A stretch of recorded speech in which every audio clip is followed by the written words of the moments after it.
Hello, everyone. Welcome to the JD Theory podcast. Today, we're talking about NWA Powerrr, November 25th of 2025 episode. And yeah, if you like the channel, subscribe, like, share to another NWA fan or a wrestling fan in general. We cover Monday Night Raw every week as well. But yeah, man, let's get right into this week's episode, which this is the fallout of NWA 77, might I add, before we begin. So we have all our new champions. You know, we hear from most of them. Joe Kazana starts off this episode. He's taking over the NWA while Billy Corgan is touring, presumably with the Smashing Pumpkins, right? So NWA will be, quote-unquote, ran by the book, right? The locker room is not happy about it, but after this we would cut to the in-ring promo of the Southern Six. We get Alex Taylor, Kerry Morton. They kick off the segment they announced tonight as a celebration for the new champion.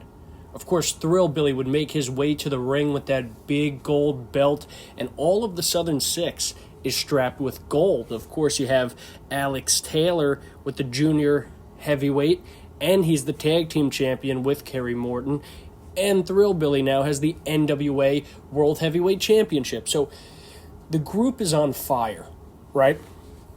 And it's really funny. Thrill Billy gets the microphone. He's like, Lou Thez, Terry Funk, Ric Flair. And you think he's going to make an homage to these people. And he says, they're in hell, looking up, thanking me for being better than them. I swear to God, man, Thrill Billy Silas Mason is the best on the microphone in all of NWA right now. I'm so glad they gave him the belt. I'm glad they made him win clean over Tom Latimer, too. And yes, speaking of Tom Latimer, he would then come out. You know, this is the first time they're facing off since Tom lost the belt. Of course, that was just last week. But regardless, Latimer, he congratulates the Thrill Billy. But Mason is, quote-unquote, not falling for it. I thought Tom was being pretty genuine. But he wouldn't say anything for the rest of the time. Thrill Billy's like, why do you think you deserve a rematch? And then, all of a sudden, Knox and Murdoch come out. This caught me extremely off guard.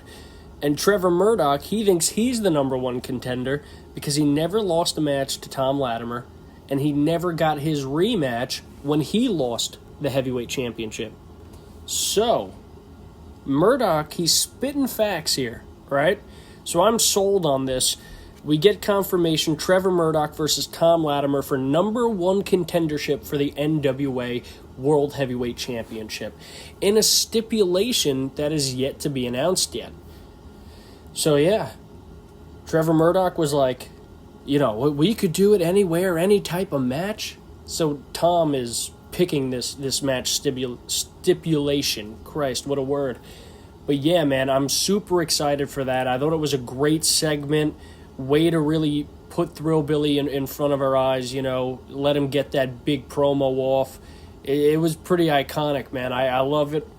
This was a great episode to follow up 77. They didn't hit the brakes at all on this episode. And we do hear from Mims, since he did lose his title. He's in a little backstage segment. And he's calling out Pope. He says he made the biggest mistake of his career, and he's coming for him. And I'm excited for this run back. It's about time we got to it. The title shift with Mondo and everything that happened when Mondo and Slade ran in on Mims, and then Pope was able to beat Mims, and now Mondo's the champion, and now Mims is in this program with Pope, who is, I think, kayfabe injured. I'm not sure, but presumably we're going to get the Pope versus Mims rematch. I'm pulling for Pope, but Mims has been great. I just want to see Pope win, because you got to love Pope. But Mims has been doing amazing work as this pseudo-heel character. I can't really tell, man. These guys they're all kind of dicks, right?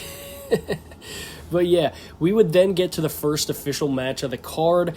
Damian Fenrir, who I've been very impressed with, versus Alex Taylor. The NWA Junior Heavyweight title is on the line in this match. And Alex Taylor, he's in control here at first, but Fenrir, he shows off a lot of flips, very unique in-ring movement. I said it before, I'll say it again. If you are scouting for a huge promotion, you should have your eyes on this guy, Damian Fenrir. All right? Eventually, he take a short lead, but Taylor, he's far too seasoned in his reign. And wow, the crowd boos very loud for Alex Taylor when he regains control. And it's also worth noting, Taylor has held this belt for about 1.5 years now. That's a long time, man. And if Fenrir, he would show some life again. He has some clotheslines to a backbreaker with a sideways slam to cap off the sequence. That was one of the biggest highlights of the match for me. It's a pretty short match, but that'd really be his only time to shine, as Taylor, he hits the green whistle, which is, match ender, right? So yeah, we're building up Alex Taylor a little bit. I wonder what we do with Damian Fenrir after this, because he's kind of just floating around doing random matches, doesn't really have a plot line right now, which is all right. We need some guys who just do that, but this guy's really talented, man. Then we cut to some promos. Natalia Markova, she claims she will be a fighting champion and usher in a new era of NWA.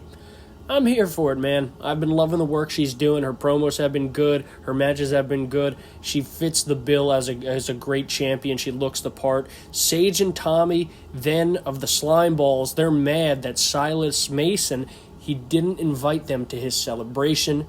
This is a bit of a comedy relief segment, of course, because, mind you, they're doing this promo in a dumpster, right? You got a cameraman peeking into a dumpster, and there you got Sage and Tommy Rance. But yeah, man, they're questioning their coolness. Are we still cool, dude? Yeah, it was silly. I liked it. I like the Slime Balls. They work for me. But yeah, we would get to our second match on the card, which would be Tyler Franks and I believe his name is Cristiano Argento, right?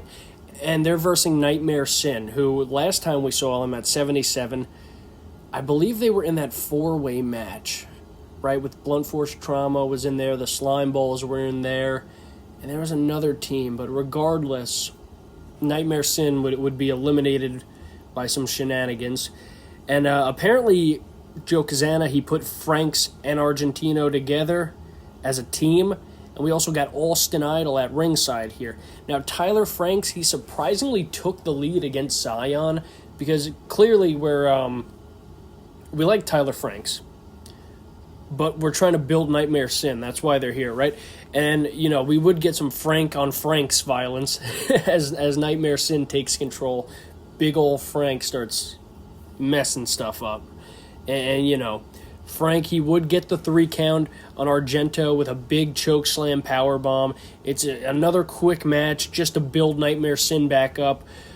I'm sensing a tag team title shot in the near future, which we would actually get to our tag team champions later in the night, which we will get to. But yeah, man, Nightmare Sin is a great team. Were they even in the Crockett Cup? If they did, they got eliminated very quickly. I can't even remember. But regardless of all that, we would cut to backstage. And man, I don't know what we're doing with Cousin Lockjaw, because Carson Drake, he's reaming out his cousin in the back. And he's just trying to make him talk, I guess, evoke any response out of him. It's him and Aaron Stevens there. And Carson Drake tells a joke it's the most dad joke material I've ever heard. He said, "Why did the golfer bring an extra pair of socks? In case he got a hole in one." Dun, dun, dun, dun. Meow. That's the kind of vibes that was given. Lockjaw, he doesn't say a word. Bro does not give a damn about what's going on. I just wonder, what are we building Cousin Lockjaw up for? Because I'm thinking, who is Carson Drake aligned with? He wants the TV title. We know that's a motivation of Carson Drake. Do we do a lockjaw versus Carson, and winner of that goes on to face Brian Idol? Is that the move? Maybe. Speaking of Brian Idol, we would actually get him in the very next match. We get Slade versus Brian Idol. Slade, he's accompanied by Aaron Stevens to the ring, and Idol is defending his NWA Television Championship. And Idol starts off really hot here, man, looking for his 5th defense. It's a very fast-paced match, and Slade is by far Idol's biggest challenge yet. And we saw Idol win this against Carson Drake, I believe the first episode I covered of NWA Powerrr. And yeah, man, since then, he's just been getting those wins, but Slade, this match goes a little bit different, right?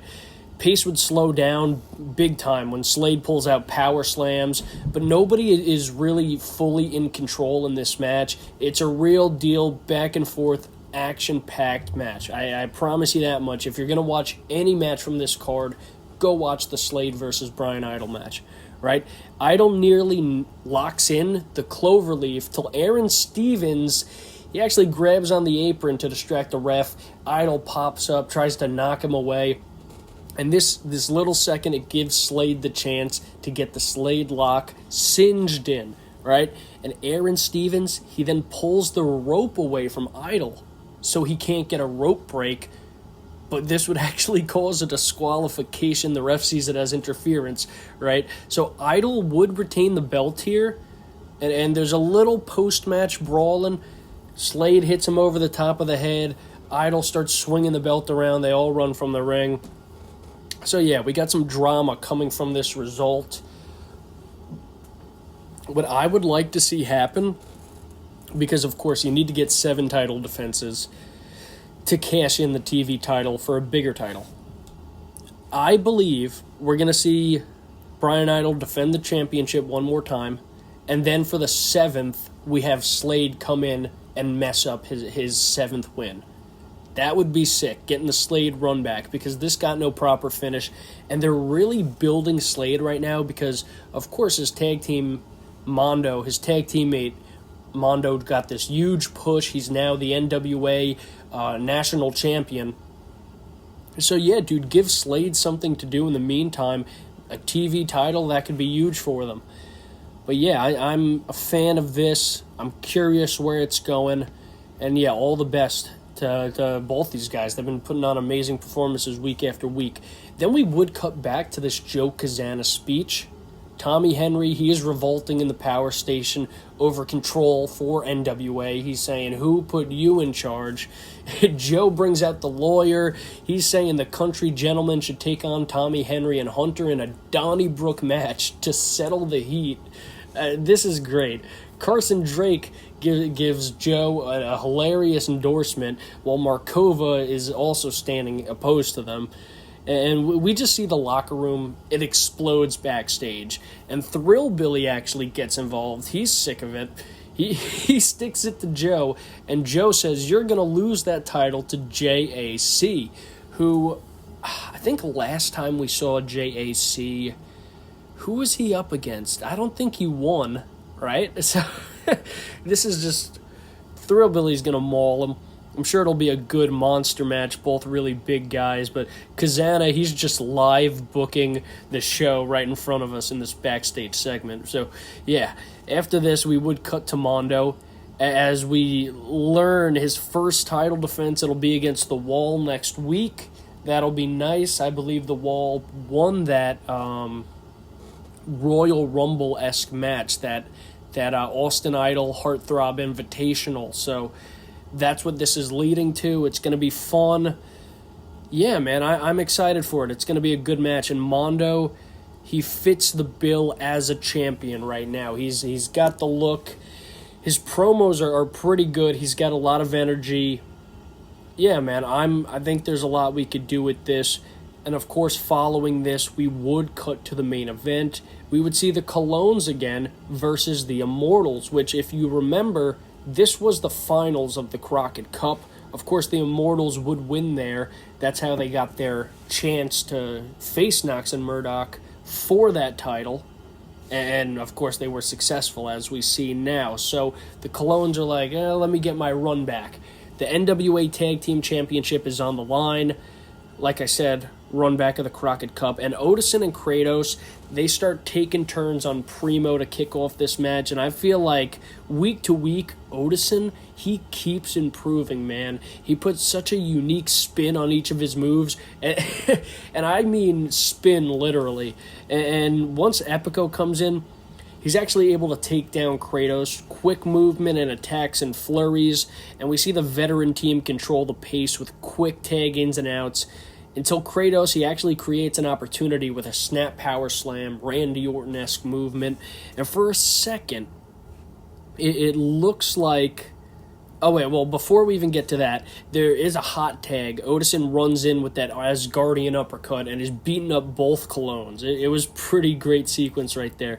And it looks like the Colognes, they would get a double backbreaker, but the Immortals, and I love this spot, the Immortals are holding each other up in the middle of the ring, and the Colognes just fall to the floor. I thought it was really clever. Kratos, he does this big pump-up sidewinder slam. It looks insane. And the boys would hit the immortality on Epico after this for the 3 count, retaining the belt. Now, this was a great episode to follow NWA 77. A lot of big moments. The last 2 matches were really good. And we're taking a new direction in the storyline, because now there's this absence of Billy Corgan. Apparently, it's radio silence from him.